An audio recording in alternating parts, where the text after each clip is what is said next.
Nagumo est un orphelin laid et bon à rien qui s'est retrouvé fauché et sans abri après que sa maison ait brûlé.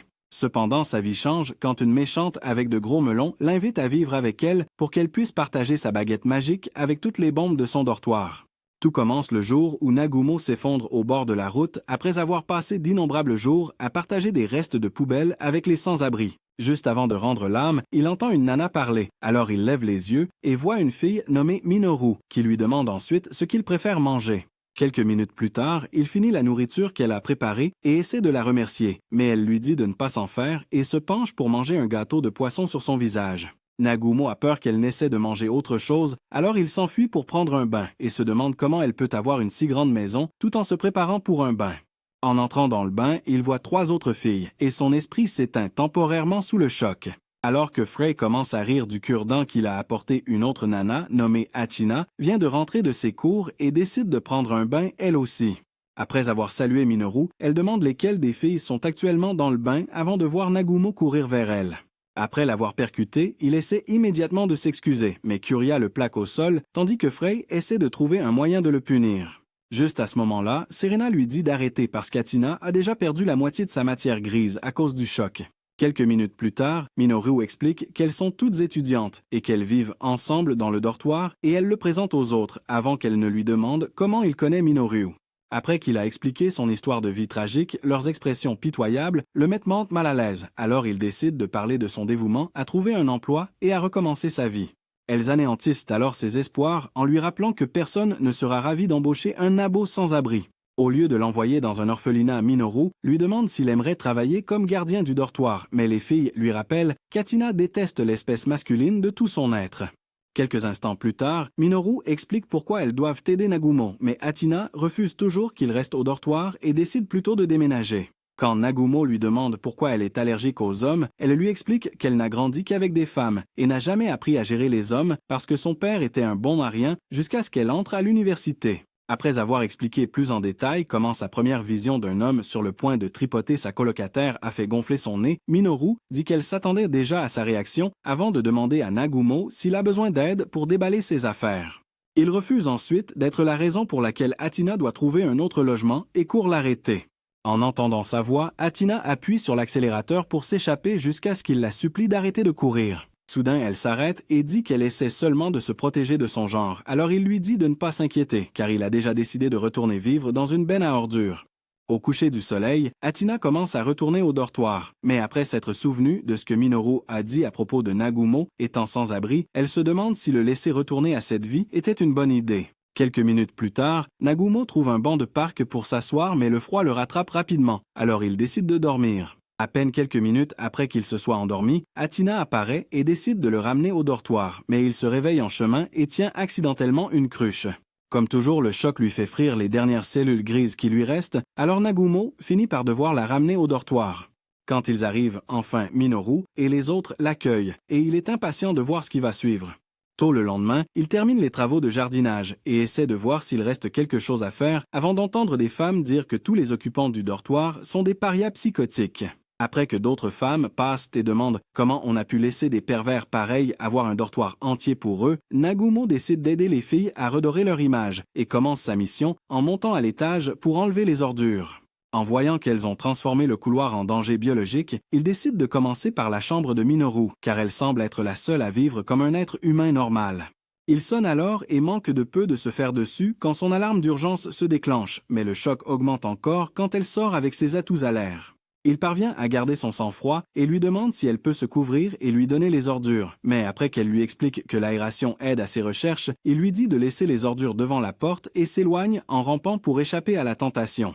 Juste à ce moment-là, Frey l'entraîne dans sa chambre et lui fait essayer un costume de cosplay avant d'expliquer comment son addiction à habiller des inconnus au hasard a conduit à son bannissement au dortoir. Alors que Nagumo commence à remettre en question sa décision de vivre avec elle, elle lui demande de l'aider à prendre ses mesures. Une fois de plus, il se retrouve à combattre des démons tout en essayant de prendre les mesures, mais après un dérapage qui la pousse à chanter des chansons joyeuses, il essaie de partir mais se retrouve piégé. Frey essaie ensuite de passer à l'étape suivante, mais Minoru débarque soudainement avec un masque et les assomme tous les deux avant d'expliquer qu'une de ses expériences a provoqué une fuite de gaz toxique. Quand elles affirment toutes les deux que c'est une chose courante avec Minoru, Nagumo craque et demande comment elles peuvent être aussi nonchalantes, alors qu'un tel accident aurait facilement pu envoyer tout le monde dans la tombe si les autres étaient encore là. Après qu'elles se soient toutes les deux excusées, il craint d'avoir été trop dur et s'excuse avant de s'enfuir. Un peu plus tard, près d'un poteau, il se traite de stupide pour avoir crié sur les filles qui l'ont sauvé de la rue. Pendant ce temps, Minoru et Frey admettent que se faire crier dessus leur fait du bien et décident d'attendre que le gaz se dissipe près d'un arbre jusqu'à ce que l'air froid commence à les affecter. Heureusement, Nagumo revient avec la couverture qu'il a obtenue grâce à ses talents de bain expert et promet de les aider à mieux se comporter en société, et elles le remercient toutes les deux en lui faisant un câlin chaleureux. À ce moment-là, Athéna revient et pique une crise en voyant leur manque de honte. Elle convoque une réunion plus tard dans la journée pour expliquer qu'ils doivent tous arrêter de se comporter comme si leur père était des bons à rien, afin qu'ils puissent enfin vivre une vie normale. Minoru réagit en essayant de se mettre à l'aise, mais Athéna l'attaque immédiatement avec un appareil anti-creep et finit par se battre contre eux tous alors qu'il continue d'essayer d'enseigner à Nagumo des actes maléfiques. Quelques nuits plus tard, Nagumo essaie de dormir mais son sixième sens continue de le titiller alors que Minoru et Frey imaginent des expériences maléfiques à mener sur lui. L'instant d'après, il entend le plancher craquer avant que Kariya ne tombe à moitié à travers. Il essaie immédiatement de l'aider à descendre, mais elle saute soudainement et lui montre ses atouts. Après qu'elle se soit relevée et excusée, il lui demande comment elle a fait pour casser le plancher en premier lieu avant de voir un manga porno à ses côtés. Alors qu'elle le cache rapidement et lui demande s'il la méprise pour le lire, il prétend que ça ne le dérange pas, et elle explique ensuite comment elle l'a découvert à l'université et en est devenue accro. À ce moment-là, une scène romantique du livre fait grimper son taux de dopamine et l'embarras la pousse à défoncer son mur. Après qu'elle se soit excusée à nouveau, il lui dit de ne pas s'inquiéter de peur que sa tête ne soit la prochaine, mais elle lui demande ensuite de dormir dans sa chambre pour éviter de tomber à travers le trou. Quand il lui dit qu'elle pourrait se sentir bizarre de dormir à côté de lui, elle lui dit de ne pas s'inquiéter parce qu'elle a grandi dans une famille remplie de garçons. Quelques minutes plus tard, ils éteignent la lumière, mais juste au moment où Nagumo essaie d'appuyer sur le bouton, Snooze, Kariya demande s'ils peuvent avoir une petite conversation, parce que son visage lui rappelle ses frères.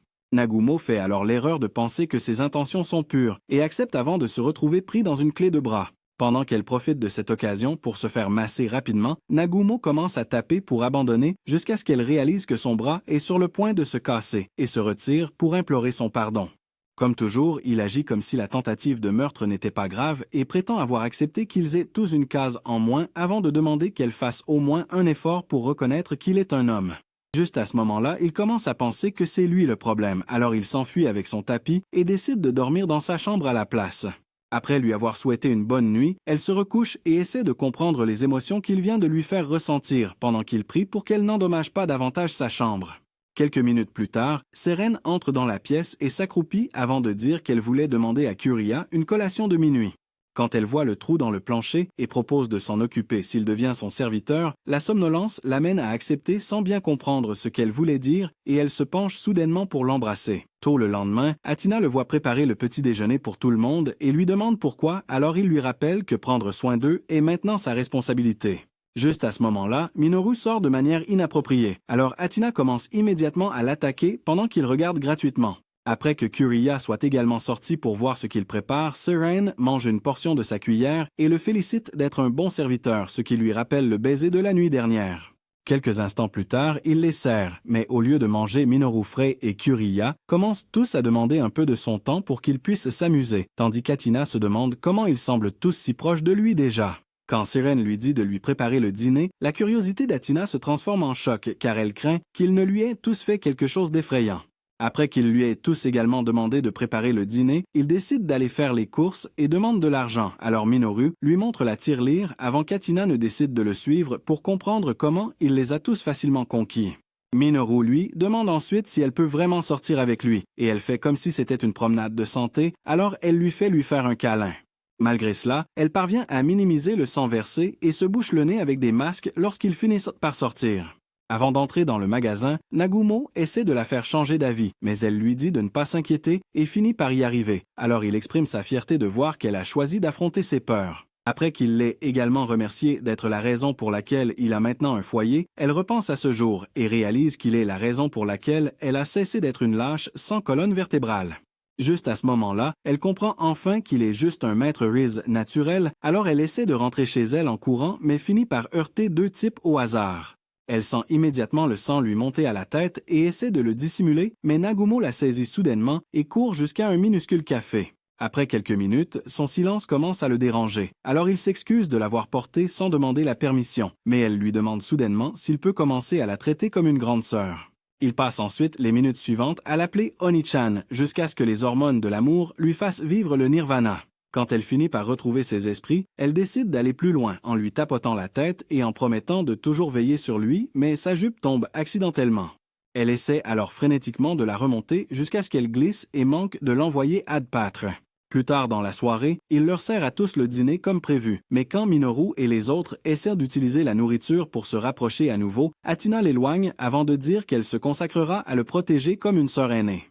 Quand il la remercie, ils commencent tous à demander à être aussi sa sœur aînée, mais suggèrent d'ajouter une touche Alabama à la chose. Au début du week-end, Nagumo est embarrassée quand Minoru lui dit de laver ses bandages, et elle essaie d'empirer les choses en demandant s'il peut aussi s'occuper de celui qu'elle porte actuellement. Heureusement, elle décide de se maîtriser pour ne pas lui faire peur. Quelques instants plus tard, il ne sait pas comment les suspendre, mais après avoir trouvé une solution, il décide de se reposer sur le porche mais commence à se demander ce que vivent ses amis à l'école. Plusieurs minutes plus tard, il met la table pour le petit déjeuner et monte appeler Athina, mais elle lui fait l'appeler à nouveau Oni-chan avant d'ouvrir la porte. Après s'être excusée de toujours le laisser préparer le petit déjeuner seul, elle essaie de lui caresser la tête, mais son allergie à l'espèce masculine se manifeste à nouveau. Nagumo lui dit alors de ne pas s'inquiéter si c'est trop à gérer, mais elle prétend que ce n'est pas grave et a du mal à se rapprocher tandis qu'il se concentre sur elle. Juste à ce moment-là, Frey le prend sur le fait et il essaie de nier jusqu'à ce qu'elle lui demande s'il aimerait une performance de cosplay privée dans sa chambre. Athina l'attaque immédiatement pour avoir essayé de le corrompre, mais Minoru lui demande pourquoi elle est si obsédée par la création d'une relation incestueuse si elle se soucie tant de lui. Alors qu'Athina essaie de se défendre, Iria se manifeste également et affirme être la mieux placée pour être sa sœur aînée. Elles décident alors toutes de faire un concours pour voir qui est la meilleure sœur aînée, et Frey commence par faire ressembler Nagumo à une princesse Disney perdue. Quand il lui demande pourquoi, elle lui dit de ne pas se plaindre et essaie de faire une démonstration pratique, mais les filles l'arrêtent. Minoru décide alors de prendre le relais et lui demande s'il la suivrait dans la chambre pour une série d'expériences avant d'être également disqualifié du concours. À ce moment-là, Seren sort, alors ils sont tous excités de voir sa tentative d'être une grande sœur, mais elle fait une petite sieste sur ses cuisses avant d'aller prendre son petit déjeuner. Voyant que personne d'autre ne se manifeste, Karia décide de leur montrer ce que signifie vraiment être une grande sœur et procède à lui faire une autre clé de bras. Alors que la douleur commence à faire sonner des cloches dans sa tête, il essaie d'abandonner, mais elle passe à un mouvement final et l'étouffe jusqu'à ce que son âme s'échappe vers le paradis. Athina se précipite pour voir comment il va, alors il l'attrape par le bras pour se soutenir, mais elle se redresse soudainement pour gronder Karia et finit par le serrer dans ses bras. Peu de temps après, il prend un bain et ils attendent tous dehors pour s'excuser d'en avoir trop fait. À ce moment-là, Minoru demande s'il a des fournitures pour l'école, mais il est confus alors Frey la rejoint pour expliquer qu'elles ont rempli des papiers pour le remettre à l'école. Pendant qu'ils courent, tous le féliciter, Athina se demande pourquoi elle n'y a pas pensé et se promet de travailler à être une meilleure grande sœur. La semaine suivante, il retourne enfin à l'école et verse une larme en revoyant son casier. L'instant d'après, il reçoit un méchant coup de pied au visage qui l'envoie valser à travers le couloir avant qu'une fille nommée Sutea ne lui demande pourquoi il l'a ghosté. Alors qu'il est plus attentif à son visage, elle essaie d'exprimer à quel point elle était inquiète, mais se fâche soudainement à nouveau et s'en va dans un coin pour s'insulter de ne pas pouvoir lui parler comme une personne normale. Quand il la rattrape et essaie d'expliquer qu'être sans-abri rendait difficile de la contacter, elle l'ignore à nouveau et monte en classe. Quelques minutes plus tard, il envisage de tout lui raconter, mais après s'être souvenu qu'il vit avec des phénomènes, il panique. Il décide quand même de s'excuser auprès d'elle après le premier cours, mais il n'arrête pas d'être distrait par un tas d'autres camarades de classe jusqu'au dernier cours de la journée. Après que le professeur l'arrête pour lui proposer de l'aide s'il en a besoin, il voit Sutea partir et court pour lui parler, mais elle se met à courir, alors il lui attrape le bras. Elle se fâche alors et lui dit de ne plus jamais recommencer avant de monter sur le toit pour se vider la tête. Alors qu'il se souvient qu'elle est sensible à la chaleur, elle repense au jour où elle était assise seule et regardait tout le monde jouer jusqu'à ce qu'il essaie de lui parler. Quand il lui a demandé pourquoi elle ne jouait pas avec les autres, elle lui a expliqué son problème de sensibilité à la chaleur et il est soudainement rentré à l'intérieur. Elle a d'abord pensé qu'il avait renoncé à faire sa connaissance jusqu'à ce qu'elle l'entende demander de la glace et qu'elle aille voir. Après avoir posé ses mains presque gelées sur son visage, il lui a demandé si ça allait mieux et lui a pris la main pour qu'elle puisse s'amuser sans se soucier de la chaleur. À ce moment-là, Sutea se rend compte que le soleil brille, mais elle continue de s'insulter pour avoir manqué de respect à la seule personne qui se soit jamais souciée d'elle jusqu'à ce qu'il arrive et lui prenne le visage entre ses mains froides. Elle est surprise, alors il lui montre une poche de glace qu'il a apportée de chez lui et s'excuse de ne pas l'avoir utilisée avant de lui prendre le bras dans le couloir. Après avoir expliqué plus en détail comment Minoru l'avait aidé à la préparer au dortoir, il se rend compte qu'il a vendu la mèche et finit par tout lui raconter sur sa situation de vie actuelle dans l'infirmerie. Quand elle demande à voir le dortoir, il essaie de l'arrêter et la pousse accidentellement sur le lit. Bien qu'elle sache qu'elle ne respecte pas le code de conduite des étudiants, elle lui tient le bras pour exprimer correctement à quel point elle était inquiète, mais lui brise quand même les côtes avec un coup de pied brutal avant qu'ils ne commencent à se diriger vers le dortoir. Alors qu'ils approchent, il réalise que la présentation aux filles ne se passera certainement pas bien, alors il essaie de la faire partir, mais ils entendent soudain une explosion venant de la chambre de Minoru. Juste à ce moment-là, elle sort dans sa tenue habituelle avec Frey, et toutes les deux lui demandent s'il a déjà commencé à mettre en pratique ce qu'elles lui ont appris avec les filles à l'école. Quelques minutes plus tard, Athina rentre à la maison et demande qui est Tsutia. Nagumo explique alors la situation avant de dire à Tsutia qu'Athina est la seule personne normale dans le dortoir. Quand Frey revient et essaie de la manipuler, Nagumo la retient et parle de son état à Frey, mais il se fait quand même réarranger les organes par un méchant coup de pied. Alors que Tsutia essaie de maîtriser ses émotions, les filles commencent à réaliser qu'elle le voit comme plus qu'un ami. Alors Minoru demande à Athina si elle est prête à se battre pour son cœur. Athina dit alors qu'elle ne s'intéresse qu'à être sa sœur aînée, mais Karia sort alors pour dire qu'elle doit encore se battre contre elle pour cette place. L'instant d'après, Tsutia leur dit à tous de ne pas s'en faire parce qu'elle doit décider si vivre avec une bande de laissés pour compte sans père est la meilleure option pour Nagumo. Elle décide ensuite de commencer son inspection dans sa chambre et se sent d'abord un peu optimiste jusqu'à ce que Minoru arrive et le félicite agressivement d'être si organisé. Quand il demande si l'inspection est vraiment nécessaire, elle lui dit d'être reconnaissant qu'elle lui donne au moins la chance de la convaincre. Ils vont ensuite dans la chambre de Minoru, mais après avoir vu qu'elle contient encore assez de gaz pour raser une ville entière, Frey emmène Tsutia dans sa chambre pour lui montrer sa collection de tenues de cosplay. Après qu'elle ait sorti une nouvelle robe, Tsutia est convaincue qu'elle est juste une accro au cosplay, jusqu'à ce que Frey commence à la supplier de l'essayer. L'instant d'après, elle plaque Tsutia au sol et essaie de la sortir de son uniforme, mais Athina arrive heureusement à temps pour la sauver et suggère de voir sa chambre ensuite pour que Tsutia puisse voir quelque chose de normal.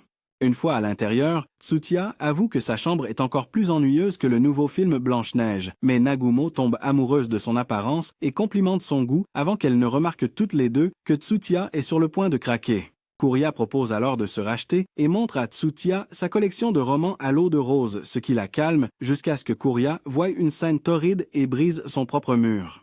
Alors que Tsutia décide que leur dortoir est trop dangereux, Seren apparaît et lui fourre un cracker de riz dans la bouche avant de voir qu'il est déjà périmé. À ce moment-là, les filles remarquent qu'il se fait tard, alors Minoru décide de faire passer la nuit à Tsutia pour qu'elles aient toute une seconde chance.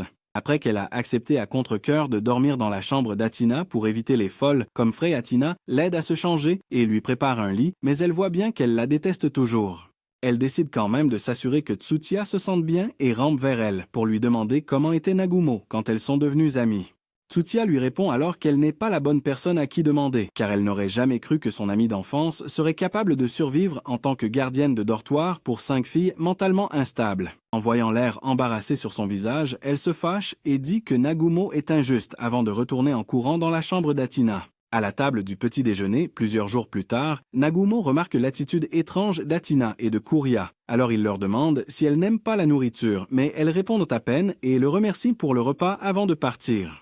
Après que Frey a dit qu'elles agissaient bizarrement depuis la nuit où Tsutia est restée dormir, il se souvient de l'incident de la salle de bain et craint que cela n'ait laissé une cicatrice mentale sur les deux. L'instant d'après, il voit qu'elles ont toutes les deux oublié leur déjeuner et court pour voir si elles sont encore proches. Après que Frey et lui ont déterminé quel cours elles ont pour la journée, elle explique qu'elles n'auront rien à manger avant le dîner et dit que leur seule option est qu'ils leur apportent leur déjeuner.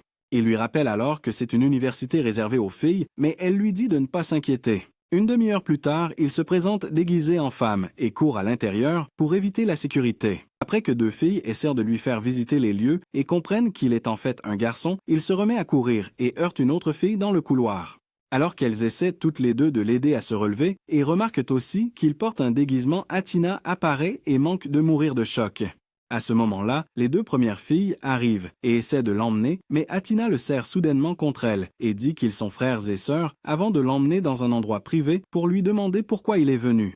Après lui avoir montré le déjeuner et lui avoir dit qu'il devait aussi aller voir Correa, il lui demande si elle se sentira bien en sa présence. Mais elle lui dit de ne pas s'inquiéter car le déguisement l'aide avec son allergie. Quelques instants plus tard, il voit Correa se diriger vers son dojo, mais Athina court un peu trop vite et finit par renverser de l'eau sur eux deux.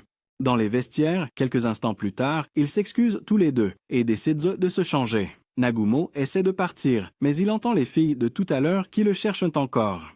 Athina l'entend aussi, alors ils lui disent de ne pas s'inquiéter puisqu'il est techniquement une fille pour le moment. Il reste quand même tourné dans l'autre sens, mais cela ne fait qu'aggraver son supplice mental en écoutant Correa. Quand elles ont enfin mis leur nouvelle tenue, Athina demande comment elle lui va. Mais ils sont tous les deux hypnotisés jusqu'à ce qu'un bouton saute et manque d'ouvrir un trou dans le crâne de Nagumo. De retour au dortoir, quelques heures plus tard, Seren lui donne un biscuit pour la douleur avant que Minoru ne sorte avec Frey pour demander à Athina et Kiryu pourquoi elles se comportent bizarrement ces derniers temps. Athina sort alors des prospectus de vacances et demande soudainement si elles peuvent toutes partir en vacances avec Tsutia. Alors qu'elles s'enthousiasment toutes et commencent à en discuter, Seren court dans sa chambre. Minoru dit alors à Nagumo de faire son travail et de comprendre ce qui ne va pas chez elle. Quelques instants plus tard, devant sa porte, il se demande si elle est encore plus dépravée que les autres, mais après avoir trouvé le courage d'entrer, il voit que sa chambre est une véritable décharge et se fraye un chemin à travers la plupart des déchets qui la définissent. Après une soudaine avalanche de déchets, il se retrouve à quelques centimètres de son postérieur et l'entend se plaindre de devoir tout reconstruire. Alors, il lui dit de se lever avant de lui demander pourquoi elle ne l'a pas appelé pour sortir les poubelles. Elle explique ensuite que les déchets l'aident à puiser de l'énergie de la Lune, ce qui lui rappelle la nuit dans la chambre de Correa quand elle a dit quelque chose à propos de réparer le sol avec la technologie lunaire. Quand il lui demande si c'était elle qui l'a vu cette nuit-là, elle admet nonchalamment ce qui s'est passé. Il lui demande ensuite si elle déteste les vacances, mais elle lui dit qu'elle n'a jamais été ailleurs qu'au dortoir et sur le campus universitaire. Entendre cela le surprend, mais après qu'elle a expliqué qu'aller dans des endroits avec une faible énergie lunaire est mauvais pour son chakra, il redescend pour en parler avec les autres. Ils décident alors tous de se pencher sur les objets et activités liées à la Lune, jusqu'à ce qu'ils trouvent quelque chose d'assez bien pour faire changer d'avis Starine. Le lendemain, sur le chemin de l'école, Nagumo croise Tsutia et décide de lui parler des vacances. Mais après avoir remarqué que le soleil est littéralement en train de faire fondre ce qui reste de son cerveau, il sort une poche de glace pour la ramener à la réalité. Quand ils arrivent finalement en classe, il lui parle des vacances et elle accepte, mais elle se met à le discipliner avec ses tresses, juste pour lui donner un avant-goût de jusqu'où elle est prête à aller s'il fait une autre erreur avec les filles. Pendant ce temps, Frey vient d'entrer dans la chambre de Starine pour lui montrer un costume de cosplay d'une série sur la Lune, mais Starine rejette brutalement l'offre. En sortant, Minoru lui montre une bouteille de saké infusée à la Lune et dit que cela révélera certainement les véritables intentions de Starine, mais après qu'elle ait laissé échapper un peu de gaz, Frey craque et commence une séance d'entraînement avec elle. Plus tard dans la soirée, Nagumo rentre de l'école et voit Starine prendre des pauses avec Karia, mais alors qu'elle explique qu'il s'agit d'un art martial spécial pour se connecter à la Lune, Starine s'effondre et demande un temps mort. Après que Frey et Minoru soient sortis pour lui montrer une autre série de tenues lunaires, Athina apparaît et vérifie qu'elles ne sont pas toutes devenues folles avant de tendre à Starine un parapluie avec le ciel nocturne imprimé dessus. En le voyant, Starine accepte de participer au voyage, alors ils rentrent tous à l'intérieur pour dîner. Après ça, Nagumo donne sa veste à Starine et lui explique qu'il lui a fallu du temps pour la nettoyer parce qu'il a dû réparer tous les trous. Il s'excuse aussi s'il a dépassé les bornes en faisant ça, mais elle le remercie de lui avoir redonné un aspect neuf avant de courir dans sa chambre. Plus tard dans la nuit, elle se faufile dans sa chambre pour le réveiller avec un baiser. À la fin de la semaine suivante, ils louent tous une camionnette pour le voyage, mais après qu'Athina ait passé tout le trajet à jacasser sur la beauté de l'hôtel en bord de mer, ils se retrouvent dans un motel horrible en plein milieu des bois. Athina essaie immédiatement de partir, mais le propriétaire arrive pour les accueillir, ne lui laissant d'autre choix que d'accepter. Après des heures passées à se promener dans l'endroit, ils essaient tous de lui remonter le moral, mais elle continue à bouder, alors Nagumo lui demande si elle veut aller voir le sanctuaire et ignore la concentration incroyablement élevée d'énergie sombre. Alors que les filles commencent à parler du fait que l'auberge pourrait en fait être hantée, Karia est terrifiée, alors Freya profite de l'occasion pour lui faire peur.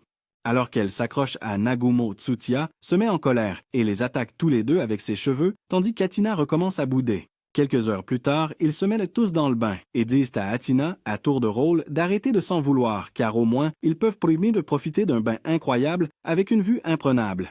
Quand Minoru lui demande pourquoi elle a eu cette idée de vacances, elle explique qu'ils ne passeront pas vraiment de bons moments ensemble et dit qu'elle voulait aussi que ce soit une autre occasion de montrer à Tsutia qu'il pouvait s'occuper de Nagumo. Quelques instants plus tard, Minoru et Freya le voient profiter du calme et de la tranquillité du bain des hommes et essaient de gâcher ce moment en le taquinant. Alors qu'Athina parvient à l'arrêter, Freya lui prend sa serviette, mais cette fois, Nagumo s'évanouit en premier. Plus tard, les filles s'endorment toutes dans sa chambre, mais ils voient Athina sortir soudainement et essaient de comprendre pourquoi. Malheureusement, Freya le transforme en oreiller humain, alors il passe quelques minutes à se battre pour sa vie avant de réussir à s'échapper. Alors qu'il essaie de la trouver, Minoru manque de lui faire perdre le contrôle de sa vessie avant de dire qu'elle essaie aussi de comprendre où est allée Athina. Après avoir fouillé tous les bains et les chambres d'amis, il décide de vérifier la partie fermée de l'auberge, mais les couloirs commencent lentement à ressembler au château infini de Musen. À un moment donné, Nagumo se retrouve tout seul, mais Minoru revient et s'excuse d'avoir marché trop vite avant de lui prendre le bras. Il sent alors qu'elle pourrait aussi avoir peur et promet de veiller sur elle, mais elle réagit en l'épinglant contre le mur et en lui rappelant qu'ils ne sont pas au dortoir. Après s'être empêchée d'en faire trop, Athina sort enfin de ce qui ressemble à une dimension sombre et explique qu'elle s'est perdue en cherchant les toilettes pour dames. Juste à ce moment-là, il voit une dame brumeuse avec un parapluie et se mettent à courir avant de se cacher dans un débarras. Quand Nagumo remarque que quelque chose coule sur son genou, il lui demande si elle va bien, mais elle lui dit alors d'arrêter d'être le responsable pour une fois. Elle promet en outre de commencer enfin à agir comme une sœur aînée, mais décide de démontrer son engagement avec un baiser. Heureusement, Minoru le sauve de son amour tordu et Seren s'excuse de leur avoir fait peur avec son parapluie. Le lendemain, le propriétaire les remercie de leur visite et Frey est contrarié d'avoir manqué tout ce qui s'est passé. Alors Minoru décide de passer une autre journée à la plage au lieu de rentrer chez elle. À peine 2 heures plus tard, ils se mettent tous à jouer au ballon sur la plage, mais la vue de tant de formes rend Tsutia complexée, alors elle se dirige vers l'eau avec sa bouée pour se cacher. Il s'imagine être le sauveteur désigné. Quand une fille le prend sur le fait, il essaie de se défendre, et Tsutia est déçue, mais un banc de petits poissons se met soudain à lui mordiller les pieds, alors elle essaie de nager un peu plus loin. L'instant d'après, l'un d'eux se glisse à l'intérieur et se tortille un peu trop fort, alors elle s'éloigne des bouées pour essayer de le faire sortir. Alors qu'elle remonte et commence à lutter pour atteindre la bouée, Naguma la voit et court immédiatement dans l'eau. Après l'avoir dit à Kuria, il plonge, assume ses responsabilités et la supplie de l'aider. Quelques instants plus tard, la fille s'en va tandis qu'il reste figé et a du mal à comprendre ce qu'il ressent. Quelques minutes plus tard, Minoru et Frey finissent de s'habiller et sortent, tandis qu'Athina reste sous la douche pour réfléchir à l'air viril qu'avait Naguma. À ce moment-là, Tsutia entre et il la met dehors. Il termine le reste tout seul avant qu'elle explique qu'ils vont jouer une situation de personnage de sœur aînée avec Athina. Il fait comme si de rien n'était et espère qu'elle n'essaie pas de lui soutirer la vérité par la torture. Après une dernière discussion avec le manager, il se dirige vers le studio principal qui a été modifié pour ressembler au film qu'il cosplay. Quand Frey dégaine son épée contre lui, il est confus et demande pourquoi. Elle explique alors que les personnages principaux se battent parfois pour exprimer correctement leurs sentiments. Alors qu'elle reprend ses attaques, cela le fait se sentir encore plus mal qu'il ne l'était déjà à propos de ses sentiments. Frey le traite ensuite de lâche, sans colonne vertébrale, pour avoir choisi de faire semblant au lieu d'être réel et de leur faire confiance pour l'accepter. Quand il commence à s'émouvoir, elle l'attire dans une étreinte et s'excuse d'avoir été trop dure avant d'admettre également que sa façon de parler direct a ruiné beaucoup de ses relations. Après avoir dit qu'elle ne laissera plus sa peur de le perdre commencer à rentrer chez elle, mais il s'arrête pour dire qu'il essaiera aussi d'être un peu plus ouvert sur ce qu'il ressent pour eux. Plusieurs jours plus tard, Nagumo emmène Tsutea à un festival au collège pour filles. La vue de tant de gens se frottant les uns aux autres la fait se sentir répugnée par cette idée. À ce moment-là, ils entendent la voix de Frey et la voient courir vers eux dans une tenue diabolique. Ils lui demandent donc de se joindre à eux. Elle ignore complètement la question pour leur parler du brassard qu'elle a obtenu en tant que responsable du festival et propose de leur faire visiter les lieux avant de prendre Tsutea dans ses bras. Après que Nagumo ait regardé autour de lui pour s'assurer que personne ne le reconnaisse du jour où il s'était déguisé en Ladyboy, elle les emmène dans une tente au hasard à la périphérie du campus pour voir Minoru qui tente de vendre illégalement un tas de potions qu'elle a fabriquées dans le dortoir. Quand elle propose de leur accorder une réduction spéciale, Nagumo lui demande comment elle est autorisée à les vendre et juste au moment où elle lui dit de ne pas s'inquiéter, une fille du conseil du festival fait irruption pour saisir toutes ces marchandises illégales. Elle emballe ensuite tout et glisse accidentellement une potion dans le sac de Nagumo avant de s'enfuir. Pour leur prochaine étape, Frey les escorte tous les deux dans un club scientifique isolé pour écouter ce que les spécialistes en sciences ont à dire, jusqu'à ce qu'ils affichent une photo de Seren et disent qu'elle est l'extraterrestre qu'ils doivent capturer. Après que tout le club se soit enfui pour retourner dans la cour, ils voient tout le collège en pleine séance d'entraînement intense et supposent donc que le gaz étrange qui les entoure pourrait en être la cause. Lorsque le président du club blâme soudainement Seren Nagumo, essaie de la défendre mais trébuche sur une des potions de Minoru, ce qui pique la curiosité du président du club à propos de son visage et lui demande s'ils se sont déjà rencontrés. Frey lui remet alors la perruque de Ladyboy sur la tête pour lui rafraîchir la mémoire. Après avoir demandé pourquoi elle ferait ça, il voit que la potion commence à faire effet avant qu'une ruée ne commence toutes les filles essayant de devenir son amie. Quand Sudia leur dit de le lâcher, elles se souviennent qu'elle est encore plus belle et se mettent à la poursuivre tandis que la présidente du club de sciences essaie de garder Nagumo pour elle toute seule. Alors qu'ils commencent tous les deux à supplier de l'aide, Seren revient de son claquement de doigts qui ramène tout le monde à la raison. Après s'être évanouie dans les bras de Nagumo, elle se réveille à l'infirmerie et dit qu'elle a besoin de se recharger, alors il lui dit d'attendre que les filles reviennent avec une collation. Elle explique alors que la seule façon de recharger ses pouvoirs est par un baiser, mais il est gêné en se souvenant de ce qui s'est passé l'autre soir. Elle le remarque et décide de lui dire qu'elle le fait en fait avec tout le monde avant de sortir du lit et de lui dire d'assumer sa responsabilité en tant qu'esclave. Juste au moment où elle s'approche assez pour le baiser, Frey revient avec Sudia pour lui donner une collation et la forme amène son obsession pour la lune à de nouveaux sommets, alors elle court pour la manger. En sortant, Frey suggère ensuite d'aller voir Athena, car cela pourrait prendre un certain temps avant le spectacle de Kariya. À peu près au même moment, Athena en finit avec son costume de soubrette et se donne un coup de boost avant de sortir et de presque perdre connaissance en voyant tous les mecs qu'elle doit servir. Pour empirer les choses, Nagumo arrive avec les filles, mais elle parvient quand même à garder le nez intact et s'enfuit chercher leur nourriture. Juste au moment où Nagumo et Frey remarquent l'étrange obsession de Sudia pour les costumes de soubrette, Athena revient mais glisse et fait tomber la nourriture sur Sutia avant de réaliser qu'elle vient de donner du nectar à Nagumo. Après s'être retirée, elle s'excuse, mais Sudia lui dit de ne pas s'inquiéter et toutes deux lui souhaitent bonne chance avant qu'elle ne s'enfuit pour s'occuper d'une autre table. Quand les mecs assis à la table lui demandent de l'emmener dans un autre endroit, Nagumo se lève pour se battre à nouveau, mais Frey l'en empêche et attend qu'Athena refuse calmement l'offre pour continuer à servir les autres clients. Quelques minutes plus tard, elle va faire une pause dans l'arrière-salle et le président du club la félicite d'avoir enfin appris à être sociable. Quand elle exprime à quel point elle est heureuse d'être enfin à l'aise avec les mecs autres que Nagumo, le président devient curieux du genre de relation qu'ils ont tous les deux. Athena affirme alors qu'il n'est qu'un petit frère pour elle, mais elle suggère ensuite de prendre des jours de congé pour passer du temps avec lui. Alors qu'Athena essaie d'éviter de devoir partir, Frey propose son aide et présente Sutia 2.0 avant que Nagumo n'arrive pour demander pourquoi ils ont quitté la table. Après que les filles aient poussé Athena à lui parler, ils décident tous les deux d'aller voir la performance de Correa. Mais après que tous les autres candidats travestis se soient montrés, Athena s'inquiète qu'ils ne la voient pas. Juste à ce moment-là, l'annonceur la présente comme juge et leur rappelle qu'elle a déjà gagné le concours l'année dernière.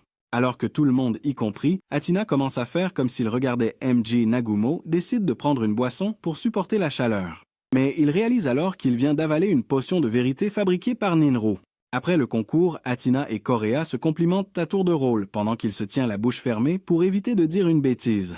Quand Correa leur montre 3 billets pour un labyrinthe pour savoir s'ils seraient là partant pour aller y jeter un coup d'œil ensemble, il perd le contrôle de son excitation et crie « oui ». Alors qu'elles sont toutes les deux surprises et décident de se donner à fond pour alimenter son enthousiasme, il craint de finir par avouer les sentiments dépravés qu'il éprouve à leur égard. À l'extérieur du labyrinthe, quelques instants plus tard, le président du club de la peur leur montre la médaille d'or qui sera remise au vainqueur et l'excitation excessive reprend le dessus. Il décide donc de jouer le jeu et finit par s'amuser plus que Correa et Athena. À un moment donné, elles s'en rendent Dieu compte toutes les deux, mais décident de s'assurer qu'ils se sentent encore mieux en lui demandant de les protéger jusqu'à la fin. C'est alors qu'ils arrivent au dernier couloir, mais l'obscurité les fait trébucher les uns sur les autres, jusqu'à ce qu'ils finissent par les tenir toutes les deux. Après cela, ils rencontrent Minoru pour lui parler de la potion. Mais elle examine attentivement la bouteille et lui dit qu'il n'y avait en fait que de l'eau à l'intérieur. Alors qu'il commence à paniquer en réalisant qu'il vient de passer la dernière heure à faire l'idiot de son plein gré frais et les autres retournent au café et voient que Suteya a créé une armée de simps accros à ses pieds. L'instant d'après, c'est le chaos total, alors que le club scientifique continue de poursuivre Siren, tandis que les potions de Minoru font perdre la tête aux fans de Korea. Quelques nuits plus tard, Korea raccroche avec ses parents et leur rappelle le dojo familial avant de dire qu'elle doit organiser une fête de Noël pour les élèves parce que ses parents sont en voyage. Après qu'Athina propose son aide, mais dit qu'elle a très peu d'expérience en matière de fête, Naguma propose également son aide, alors elle les remercie et décide de faire du shopping pendant le week-end. Quand ce samedi arrive enfin, Athina prend rapidement un bain. Mais alors qu'elle essaie de partir, Naguma entre pour nettoyer l'endroit et reçoit le choc de sa vie. Elle essaie immédiatement de s'enfuir et finit par tomber sur lui, mais la serviette lui couvre le visage. Au lieu de s'enfuir, elle se pince le nez jusqu'à ce qu'il retire la serviette et en prenne plein les yeux. Quelques minutes plus tard, elle dit à Korea d'y aller sans elle et s'excuse de ne pas avoir verrouillé la porte de la salle de bain. Naguma lui promet alors de porter tous ses sacs pour la Corée, alors elle accepte de l'emmener seule. Mais Minoru descend pour leur demander si c'est un rendez-vous. La Corée réagit en défonçant la porte et en s'enfuyant, alors Naguma la poursuit jusqu'à ce qu'ils arrivent enfin au centre commercial. Après un rapide coup d'œil, elle décide de commencer par chercher un anka et s'enthousiasme quand elle en trouve un qu'elle n'a pas vu depuis des années. Quelques instants plus tard, dans le magasin de décoration, elle surprend un couple qui parle de leur rendez-vous shopping et décide de traiter le reste de la journée avec Naguma comme un rendez-vous. Plus tard, ils s'arrêtent au centre du centre commercial pour regarder l'arbre, mais alors que Naguma est obsédé par sa taille, la Corée prête plus d'attention au couple autour d'eux et se rapproche pour lui prendre la main. Juste à ce moment-là, il lui demande si elle a faim, alors il trouve un endroit pour manger. Mais là, elle entend un autre couple au hasard qui bavarde sur leur air mignon de frères et sœurs. Cela amène Korea à souhaiter qu'il la traite comme une Tina, mais elle réalise alors qu'elle a toujours été un peu jalouse de leur relation. Peu après, il trouve le magasin de costumes et Naguma se met à rire devant un costume de reine humain tandis que Korea continue de lutter contre ses émotions. Quand il lui demande si elle va se déguiser en Père Noël, elle admet ne même pas se souvenir de cette partie et se demande quel type de barbe lui irait bien. Naguma demande alors pourquoi elle doit porter le costume habituel et suggère à Frey de faire quelque chose qui fasse vraiment ressortir la texture de son gâteau pour la fête de Noël. Après avoir arrêté ses imaginations débordantes, il lui tend un costume classé R, mais elle lui dit qu'une Tina sera plus belle dedans avant de lui rappeler qu'elle est plus à son avantage dans des tenues masculines. Naguma insiste toujours pour que les vêtements de fille la rendent encore plus belle, alors elle accepte d'essayer et il finit par remarquer les dégâts émotionnels que ses paroles ont causés.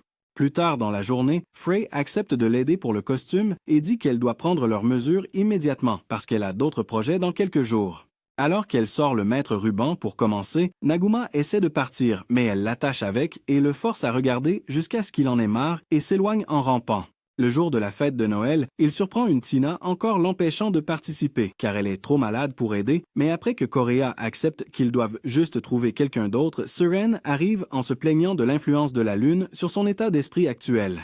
Korea lui demande alors de l'aider et lui offre un paquet de crackers frais en guise de paiement avant qu'il ne prenne un train pour sa ville natale. Une fois à l'intérieur du dojo familial, elle est accueillie par tous les petits élèves, mais son jeune frère se concentre davantage sur le fait que Nagumo a l'air d'un faible et lui demande s'il s'inscrit. Korea explique qu'il essaie seulement d'aider pour la fête, mais il l'ignore et procède à les kidnapper tous les deux pour une initiation en bonne et due forme au dojo. Quelques minutes plus tard, ils la regardent tous les deux donner des instructions aux élèves, et Nagumo commence à être fier du fait qu'il soit si poignant si proche jusqu'à ce qu'elle l'interpelle. Après avoir expliqué le lancer de base, elle se rapproche pour se mettre en position avant de le projeter aussi fort que possible. Alors qu'elle commence immédiatement à s'excuser, il lui dit de ne pas s'inquiéter, car ce n'est pas la première fois qu'elle a failli l'envoyer aux urgences. L'instant d'après, son frère lui demande comment il peut être si misérablement faible alors qu'il connaît Korea, et cela lui fait réaliser qu'il la voit tous comme une sorte de boss final des arts martiaux. Il regarde ensuite la jeune femme essayer de faire la même chose à Seren, mais quand la corde se détache, il sort la matraque de censure pour empêcher les gens comme vous de voir des choses bien. Plus tard, il met le costume de reine et essaie de donner aux élèves des badges qu'il a fabriqués pour les enthousiasmer pour le Père Noël Corée, mais il le rejette brutalement et son cœur se brise en 1000 morceaux. Après avoir réussi à se ressaisir, il voit une fille assise seule et va lui demander si elle va bien. Elle prétend avoir accepté que le Père Noël ne lui donnera aucun cadeau parce qu'elle est la plus faible de la classe. Elle explique aussi combien il est difficile de s'intégrer aux autres et cela lui rappelle un sentiment similaire qu'il a eu lorsqu'il a rencontré les filles pour la première fois. Alors, il lui dit de se réjouir et lui assure qu'elle sera toujours récompensée pour ses efforts. Après lui avoir donné l'un des badges en récompense, les autres élèves commencent à demander le leur et s'excusent d'avoir rejeté son travail acharné, ce qui le touche beaucoup. Juste à ce moment-là, Correa et Seren arrivent dans leurs costumes pour distribuer les cadeaux, mais les élèves sont tous d'accord pour dire que les voir habillés comme les petites aides du Père Noël est tout ce qu'ils veulent. Alors que Nagumo essaie de faire un compliment à Correa, son frère décide de jeter un coup d'œil et se retrouve avec la cage thoracique brisée. Après quelques minutes de distribution de cadeaux et de célébration, son frère rappelle à Nagumo qu'il doit encore jouer le rôle d'un renne et porter le Père Noël. Grimper sur son dos s'avère un peu trop pour Correa, alors Seren décide d'accepter l'offre et l'enfourche sans hésitation. À ce moment-là, Nagumo remarque une sensation étrange sur son dos, mais alors qu'il se retourne pour demander, Seren admet qu'il n'y a pas de protection entre eux et continue de bouger sur son dos. Quelques heures plus tard, Correa le trouve assis dehors et le remercie pour toute son aide. Il la félicite également d'avoir rempli sa responsabilité envers le dojo avant de lui mettre un badge autour du cou. Alors qu'elle se penche soudainement pour l'embrasser, Seren apparaît alors elle fait comme s'il y avait quelque chose sur son visage pendant qu'il est distrait par la neige. Quelques jours plus tard, l'obsession d'Athina pour Nagumo prend une tournure sombre avant que Minoru et Frey ne les appellent tous dans le salon pour voir un kotatsu qu'ils viennent d'installer. Après que Nagumo ait ressenti une soudaine vague d'excitation et révèle qu'il n'en a jamais eu auparavant, ils commencent tous à prendre place à la table pour se réchauffer. Quand Correa décide de s'asseoir à côté de lui, Athina devient jalouse et demande pourquoi elle essaie toujours de le garder pour elle. Minoru et Frey demandent alors pourquoi elle s'en soucie autant, et elle oublie soudainement comment utiliser la langue anglaise, alors Correa lui dit de s'asseoir à la place libre avant de placer Nagumo entre ses cuisses. Après qu'il ait bondi et lui ait rappelé qu'il n'était pas son petit frère Minoru, et Frey décide de se taquiner sous le kotatsu et finissent par impliquer tout le monde. Ce qui commence comme un jeu de chatouille amusant finit par être une occasion de se masser mutuellement, mais Nagumo reste persuadé que leur manque évident de moralité est un peu réconfortant. Correa lui donne alors une orange et il avoue avoir toujours voulu vivre quelque chose de similaire avec sa famille. Après que Minoru lui rappelle qu'ils sont sa famille, maintenant Correa raconte qu'elle s'endormait toujours en faisant ses devoirs avec ses frères et Athina tombe amoureuse de l'idée de veiller sur lui pendant qu'il fait ses devoirs. L'idée commence à lui plaire aussi, mais il brise le cœur d'Athina en décidant d'inviter Tsuchiya au lieu de faire ses devoirs avec elle. Sur le chemin du retour, l'après-midi suivant, il lui fait sa proposition et elle menace immédiatement de lui arracher la gorge pour avoir pensé qu'elle pourrait survivre 1 minute sous un appareil qui génère de la chaleur. En réalisant son erreur, il promet de le garder éteint, mais elle souligne le fait que cela ruinerait le but de son utilisation. Elle voit alors qu'il veut vraiment que ça marche et accepte de venir à condition qu'il lui achète une glace. Quelques minutes plus tard, ils arrivent au dortoir et Nagumo est choqué de voir que personne d'autre n'utilise le kotatsu. Ils installent donc rapidement leurs affaires scolaires pour en profiter en paix. À un moment donné, Tsuchiya voit qu'il risque de mourir d'hypothermie, alors elle lui donne la permission d'augmenter la chaleur. Mais après avoir baissé les yeux et vu plus que ce qu'il avait prévu, il la supplie de l'augmenter elle-même. Peu de temps après, il voit qu'elle s'est déjà endormie et essaie de prouver qu'il est le plus discipliné, mais son cerveau décide aussi de faire une pause. Au moment où il commence à ronfler, elle se réveille et décide d'éteindre le kotatsu, mais il s'étire et finit par appuyer son pied sur sa région intime. Elle oublie alors commodément comment se lever et continue à faire comme si son pied la maintenait en place jusqu'à ce qu'Athena la prenne sur le fait. Après qu'elle lui ait brisé la colonne vertébrale avec la table, les autres rentrent à la maison et demandent un dîner spécial avant de voir qu'il est encore en train de gérer le traumatisme d'avoir failli devenir handicapé. Tôt le lendemain matin, Athena commence un projet de tricot et surprend Frey en train de demander à Nagumo de l'aider à nettoyer sa chambre avant de partir pour un événement de cosplay. Quelques instants plus tard, la vue de sa chambre lui fait envisager de retourner à la rue, mais Athena arrive pour l'aider et restaure sa foi en l'humanité. Il propose également de l'aider avec sa chambre ensuite, mais elle lui dit de ne pas s'inquiéter pour garder son projet de tricot secret. À ce moment-là, ils entendent le bois craquer et voient d'Eken que la chambre de Serena est sur le point d'exploser. Alors il essaie d'ouvrir la porte pour la sauver. Après des minutes d'échec, ils sortent en courant et la trouvent qui se débat pour s'accrocher à la fenêtre. Alors Nagamo se précipite vers elle et finit par servir de coussin qui amortit sa chute. De retour à l'intérieur, quelques instants plus tard, il voit des déchets toxiques s'échapper. Alors Athena essaie d'ouvrir la porte de force, tandis que Serena la supplie d'arrêter d'essayer de ruiner sa cérémonie sacrée. Alors que le SSPT de Nagamo commence à prendre le dessus, Sutea se présente pour exiger une autre inspection, et il la remercie immédiatement de l'avoir sauvée de la folie avant de l'emmener dans la chambre de Frey pour l'aider au nettoyage. Quand il reprend son regard insistant, la colère d'Athena augmente lentement, mais il se souvient aussi de la remercier avant de retrouver les tenues que Frey lui faisait porter dans le passé et de se remémorer des souvenirs. Ce qui commence comme une expérience saine prend soudainement une tournure inattendue lorsqu'il ramasse une couverture de complot et se souvient du jour où elle l'a mise juste pour lui. Après des heures à trier les tenues, ils restaurent enfin la chambre de Frey à son état naturel et décident d'aller voir Niniru ensuite puisque Serena ne laisse toujours personne entrer dans la sienne. Une fois à l'intérieur, ils trouvent une deuxième porte et entrent directement dans une salle de douche inhabituellement grande avant de se faire instantanément laver à haute pression. Niniru s'excuse alors de ne pas avoir désactivé le protocole de décontamination et leur montre qu'il n'y a rien à nettoyer car elle a dépensé une petite fortune pour transformer sa chambre en une version économique de la zone 51 afin qu'il n'ait plus à se soucier du nettoyage. N'ayant plus rien à faire, il retourne dans la chambre de Serena et voit qu'elle s'est déjà préparée à une bataille acharnée pour la protéger. Malheureusement, Athéna exploite sa faiblesse pour les gâteaux de riz et ils combinent tous leurs forces pour défoncer la porte. Après avoir trié ses affaires et trouvé des cadeaux ainsi que des décorations pour le nouvel an, il s'excuse de l'avoir prise pour une folle accro aux déchets et elle explique que tout cela était censé être une surprise pour les remercier d'avoir choisi de prendre soin d'elle malgré le fait qu'elle les embrasse au hasard au milieu de la nuit. Pendant que Najimo et Tsutia entrent pour trier le reste de ses affaires, Niniru supplie Athéna de la rejoindre pour boire un verre, mais une petite bouffée de gaz alcoolisé la rend pompette. Quelques instants plus tard, Tsutia dit à Nagimo d'aller chercher plus de cordes, alors il sort et trouve les filles à un verre de l'insuffisance hépatique. Après que Niniru l'ait tiré vers le bas, Seren s'évanouit sur ses cuisses et Athéna arrive pour un câlin avant de demander pourquoi il choisit toujours Tsutia plutôt qu'elle. Quand ils s'évanouissent tous, il envisage de rester sur place pour qu'ils puissent se reposer, mais Tsutia sort et menace de lui piétiner la tête jusqu'à ce qu'elle traverse la planche du plancher. Le lendemain, Nagumo remarque une étrange sensation de faiblesse dans son corps, mais il l'attribue à toute l'affection qu'ils se sont témoignée la veille, tandis qu'Athéna est sur le point de terminer les gants qu'elle lui confectionne.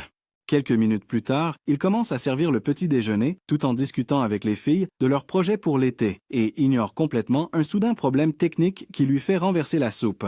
Après qu'Athéna soit descendue prendre son petit déjeuner et ait dit qu'elle prévoyait également de passer les vacances au dortoir avec elle, toute Niniru remarque à quel point il est excité et lui demande si Athéna est tout ce qui compte pour lui. Pour éviter de l'admettre, il leur dit qu'il ne s'attendait jamais à survivre toute l'année dans la rue et qu'il ne peut s'empêcher d'être reconnaissant de pouvoir passer le nouvel an avec elles toutes. À ce moment-là, il éternue, mais Niniru ne le remarque pas et exprime sa joie d'être avec elle avant de prendre tout l'argent restant dans la tirelire afin qu'elle puisse organiser un petit festin pour célébrer. Quand elle demande à Athéna d'aller faire les courses avec lui, elle dit à Kouria d'y aller avec lui à la place et remonte en courant dans sa chambre pour terminer les gants. Au moment où ils arrivent tous les deux à l'épicerie, Kouria remarque un changement d'humeur soudain et lui demande s'il va bien, mais il lui dit de ne pas s'inquiéter et décide de se concentrer sur la recherche des meilleurs produits pour leur festin. Alors qu'il commence à regarder la section des crevettes pour trouver la meilleure option, Kouria essaie de lui demander des cours de cuisine, mais Nagumo perd soudainement connaissance. Quelques minutes plus tard, Athéna termine les gants, mais Kouria fait irruption pour annoncer la nouvelle avant qu'ils ne courent tous dans sa chambre pour comprendre ce qui s'est passé. L'instant d'après, Frey revient et l'étouffe jusqu'à ce qu'il se réveille et implore grâce. Minoru vérifie ensuite sa température et constate qu'il a une très forte fièvre, alors ils conviennent tous qu'il doit oublier la planification du festin et se reposer. Peu de temps après, Minoru convoque une réunion pour discuter de la façon dont ils vont prendre soin de lui, mais Frey se transforme immédiatement en infirmière et promet de s'assurer qu'il aille mieux, même si elle doit aspirer la maladie hors de lui. Alors qu'Athéna commence à se battre pour l'arrêter, Kouria prétend avoir le remède ultime et se met à presser tous leurs fruits à mains nues, tandis que Seren dévore joyeusement les restes. Juste au moment où il l'empêche d'aller trop loin, Tsutia court dans la chambre de Naguma et le secoue frénétiquement jusqu'à ce qu'il dise que ce n'est qu'une fièvre. Après avoir pris un moment pour reprendre son souffle, elle explique à quel point elle avait peur qu'il disparaisse définitivement cette fois et tend la main pour vérifier sa température avec son front, mais la chaleur fait fondre tout ce qu'il y a dans son crâne. Athéna et Minoru promettent alors de prendre soin d'elle et le laissent se reposer sans se rendre compte que Frey s'est faufilé pour lui administrer un traitement de maman. Quand Athéna le découvre et revient pour l'arrêter, Kouria la suit pour lui donner le nectar de la mort qu'elle a préparé. Athéna essaie ensuite de la faire fuir, mais elle finit par renverser le nectar sur elle, avant de réaliser qu'elle a donné à Nagumo plus d'intrigue que Frey ne l'avait prévu. Après qu'elle se soit évanouie, elles s'excusent toutes les deux de l'avoir interrompue et la portent pour qu'elle puisse cuver avec Tsutia. Quelques heures plus tard, Nagumo fait un cauchemar sur la maison où il a grandi mais finit par se réveiller et décide d'aller se rafraîchir en prenant un bain. En voyant Kouria dans le couloir, il lui dit de ne pas s'inquiéter car il ne sera là que quelques minutes, mais elle propose au moins de nettoyer ses vêtements en attendant. Après qu'elle a pris son short, il entre dans le bain et reçoit un accueil royal de Frey et Seren qui l'emmènent à l'intérieur pour le bain le plus raffiné qu'il ait jamais connu. Pendant ce temps, Kuria a vérifié l'odeur de ses vêtements et a presque perdu son nez à cause de la puanteur. L'instant d'après, ils se croisent à nouveau, mais elle est gênée par son état actuel et remet immédiatement ceux qu'elle a pris avant de voir qu'elle les a déchirés pendant sa petite performance. Dès qu'elle commence à s'excuser, il lui dit de ne pas s'inquiéter parce qu'en fait, il pensait déjà à raccourcir tous ses vêtements pour que le monde entier sache qu'il était SDF avant. Il va encore plus loin en affirmant que sa fièvre a complètement disparu avant de sortir pour recommencer à balayer alors que son corps commence à envoyer des signaux de mort à son cerveau. Athéna termine une soupe spéciale, mais elle est surprise de constater que tous leurs œufs ont disparu. Après que Seren ait avoué les avoir tous bu parce qu'ils ressemblent à la lune, Minoru propose de l'aider avec une de ses potions spéciales qui garantit l'élimination de toute trace de maladie dans son corps. Alors qu'ils commencent à se disputer à ce sujet, il revient pour demander quelque chose de chaud, mais la potion glisse et provoque une explosion qui entraîne une surexposition et fait imploser son cerveau. Quelques minutes plus tard, ils se retrouvent tous dans sa chambre et s'inquiètent car sa fièvre empire. Après qu'ils aient tous admis que continuer à s'amuser avec sa trompe d'éléphant était une mauvaise idée, Athéna décide de s'occuper de lui pour le reste de la journée. Pendant qu'ils reprennent toutes leurs activités personnelles, elle prépare un bol d'eau froide pour aider à faire baisser sa température et passe les heures suivantes à le surveiller attentivement. Après que Sutea se soit finalement réveillé et ait décidé de rentrer chez lui, Kureha se montre pour récupérer son linge et parvient à le récupérer sans perdre le contact avec la réalité pour une fois. Plus tard dans la nuit, Athéna commence à s'endormir, mais se réveille quand elle l'entend marmonner. Elle refroidit ensuite la serviette pour faire baisser sa température, mais il commence lentement à l'appeler par son nom. Alors elle lui prend la main et promet de toujours rester à ses côtés. Elle continue en lui rappelant toutes les expériences qu'ils ont partagées depuis qu'il a emménagé et se couche à côté de lui pour parler de ses sentiments avant de s'endormir. Le lendemain matin, il se réveille avec son beau visage et ignore la laine du matin pour profiter de chaque seconde avant de sortir balayer. Quand elle lui demande s'il est vraiment assez fort pour balayer, il lui rappelle qu'ils ont un festin à organiser et dit qu'il n'est pas prêt à laisser une maladie l'empêcher d'aider. Elle lui tend alors les gants qu'elle a faits et dit qu'il pourra les regarder plus tard, mais il les met immédiatement et la remercie avant de lui demander si elle peut l'accompagner au magasin pour une autre tournée de course. Après que tous les autres soient sortis pour les rejoindre, Sutea se montre également et commence à exiger de savoir pourquoi il est déjà dehors à travailler. Est-ce que Nagimo avouera un jour être amoureux d'Athéna ou continuera-t-il à faire l'idiot juste pour coucher avec toutes? C'est tout pour cette vidéo les amis. Commentez Dortoir coquin pour la deuxième partie et n'oubliez pas d'activer les notifications après vous être abonné pour voir plus de vidéos comme celle-ci.